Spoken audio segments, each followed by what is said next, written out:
Assalamualaikum warahmatullahi wabarakatuh.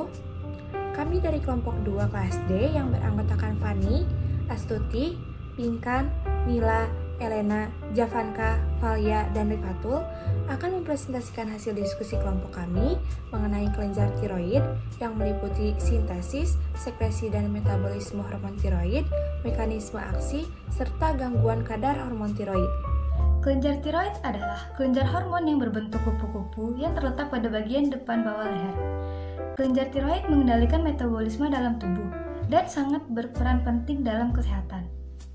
Kelenjar tiroid memiliki fungsi menghasilkan hormon tiroid, yang dimana nantinya akan dibawa oleh darah ke seluruh tubuh. Kelenjar tiroid terdiri atas kumpulan sel-sel folikel bulat atau sferis yang berisi bahan protein yang disebut koloid. Sel-sel ini menghasilkan hormon tiroksin atau tetraiodothironin T4 dan triiodothironin T3. Dinding folikel terdiri atas lapis sel yang bentuknya berubah-ubah sesuai dengan keaktifan kelenjar. Bila kelenjar sedang aktif, sel dinding ini berbentuk kuboid yang tinggi. Koloidnya menyusut, pinggirannya memperlihatkan lacuna atau lekukan. Sebaliknya, bila sedang tidak aktif, sel dinding menjadi gepeng dan folikel membesar, beriris penuh koloid. Di antara folikel terdapat sel C atau sel parafolikuler yang menghasilkan kalsitonin yang berperan dalam metabolisme kalsium. Sintesis hormon kelenjar tiroid. Proses yang pertama, transport aktif dari satu melintasi membran ke dalam sel tiroid, trapping of iodida.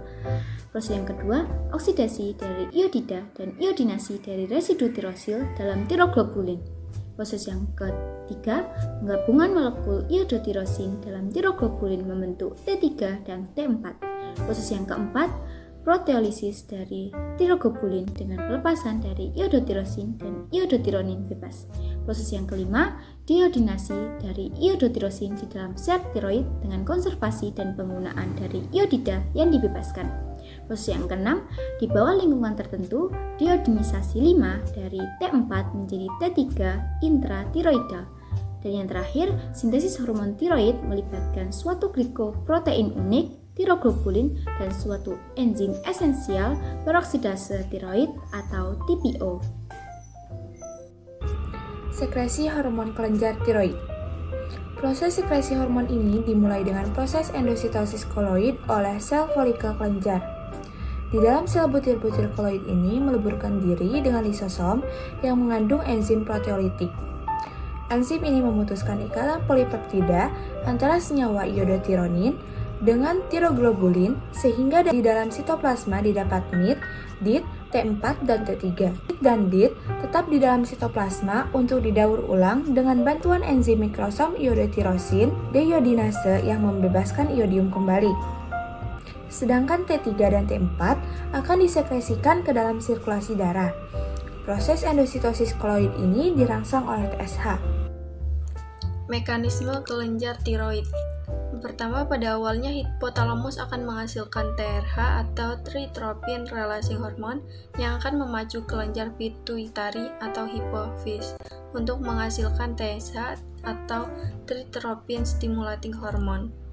Kemudian TRH atau tritropin releasing hormone akan memacu kelenjar tiroid untuk menghasilkan T3 dan T4. Selanjutnya, TSH, tyrotropin stimulating hormone, akan memacu kelenjar tiroid untuk menghasilkan T3, triiodothironin, dan T4, tetraiodothironin.